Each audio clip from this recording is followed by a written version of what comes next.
आम चुनाव की घोषणा के साथ ही 16 मार्च से देश भर में शुरू हुआ चुनावी शोर शाम 6 बजे थम जाएगा। 7वें चरण में 7 राज्यों और 1 केंद्र शासित प्रदेशों की 57 सीटों पर 1 जून को वोट डाले जाएंगे।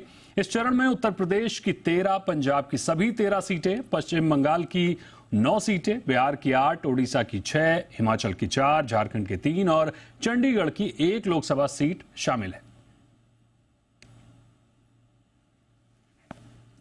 और इस खबर पर पटना से हमारे साथ जुड़ रहे हैं हमारे सहयोगी प्रशांत झा और वाराणसी से दिनेश मिश्रा। सबसे पहले दिनेश, आपके पास आएंगे और समझना चाहेंगे कि काफी हॉट सीट है वाराणसी की, तो किस तरह का पूर्वांचल को अगर हम देखें तो 13 सीटें बीजेपी के लिए कितनी महत्वपूर्ण है और जाहिर तौर पर प्रधानमंत्री मोदी का जादू चलता इस बार दिख रहा है कि नहीं दिख रहा है, क्या स्थिति है, लोगों का क्या कहना है?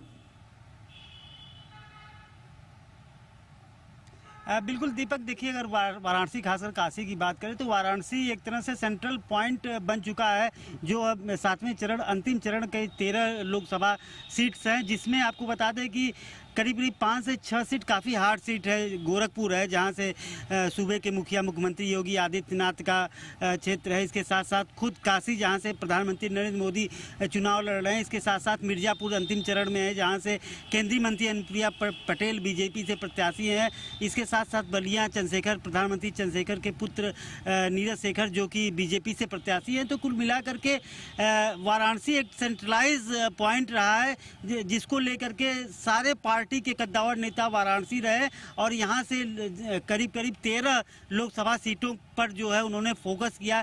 खुद अमित शाह 6वें चरण के चुनाव के बाद अमित शाह वाराणसी में मौजूद रहे और गाजीपुर से लेकर के, गोरखपुर से लेकर के, बलिया से लेकर के मिर्जापुर, लगभग हर एक लोकसभा क्षेत्र पे उन्होंने दौरा किया और वहाँ के मैनेजमेंट को देखा, वहाँ पर चुनावी परिस्थिति को देखा।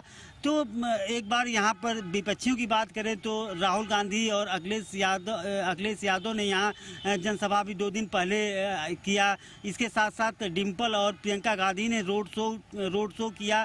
सलमान खुर्शीद से लेकर के कांग्रेस और जो इंडिया गठबंधन है, इसके कई नेता यहाँ पर 6वें चरण चुनाव के बाद मौजूद रहे। और साथ साथ बीजेपी की बात करें तो बीजेपी के लगभग पूरे देश से यहाँ पर नेता यहाँ पे मौजूद रहे। स्मृति ईरानी हुई, जेपी नड्डा हुए, इसके साथ साथ केशव प्रसाद मौर्य हुए, इनके समेत तमाम यहाँ पर कद्दावर नेता और विधायक मंत्री मौजूद रहे जो डोर टू डोर यहाँ पर प्रचार प्रसार किए हैं। आपको बता दें कि अगर 2014 से, चूंकि प्रधानमंत्री नरेंद्र मोदी 2014 में यहाँ से लोकसभा लड़ा था, 2014 में 37% वोट के साथ साथ 5,81,000 वोट पाया था। 2019 में यह वोट बढ़ करके लगभग 63% चला गया था, 6,63,000 के करीब वोट पाए थे। जो इस बार का टारगेट है कि कम से कम 10 लाख पार का यह नारा बीजेपी और पीएम मोदी की लग रहा है, जिसको लेकर के लोग बीजेपी के लोग यहाँ पर कड़ी मशक्कत करते नजर आए।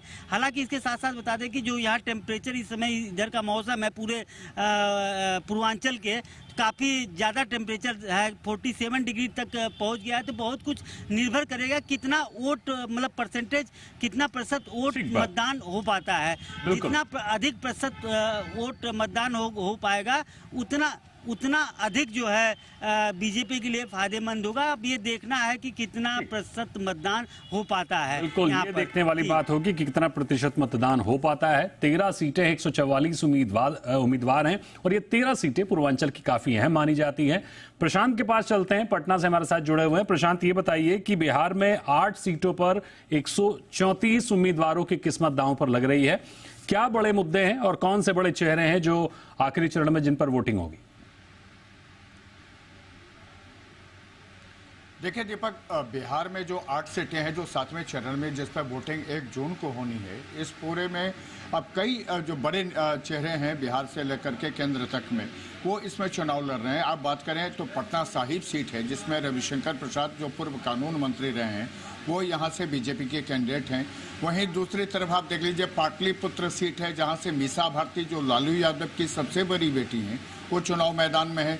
उनके साथ उनके खिलाफ जो चुनाव लड़ रहे हैं बीजेपी से हैं रामकृपाल यादव, वहां मैदान में है। इसके अलावा आरा सीट है, आरा सीट से अभी केंद्रीय ऊर्जा मंत्री आर के सिंह मैदान में है। काराकाट सीट है, वहां से उपेंद्र कुशवाहा जो राष्ट्रीय लोक मोर्चा के अध्यक्ष भी हैं और पूर्व केंद्रीय मंत्री भी रहे हैं, वो एनडीए के साथ हैं और एनडीए की टिकट पर वहां से चुनाव लड़ रहे हैं।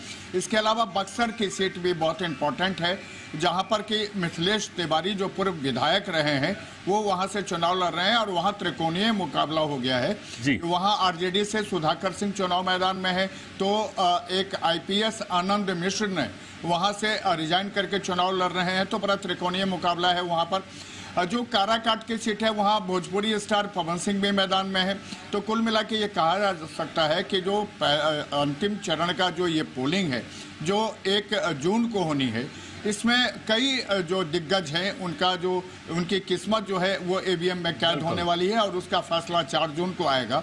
लेकिन बिहार में जो सबसे बड़ा मुद्दा यहाँ पर एनडीए वर्सेस इंडिया है और इंडिया लगातार ये आरोप लगा रही है कि एनडीए के लोगों ने पिछले 10 सालों में कुछ भी नहीं किया है, न रोजगार यहाँ पर दिया है, न ही किसानों को एमएसपी देने की बात थी वो नहीं हुआ है, जो लोगों के खाते में पैसे आने थे वो नहीं आए हैं। तो एनडीए के लोग अपने उपलब्धि लगातार गिनाते रहे हैं।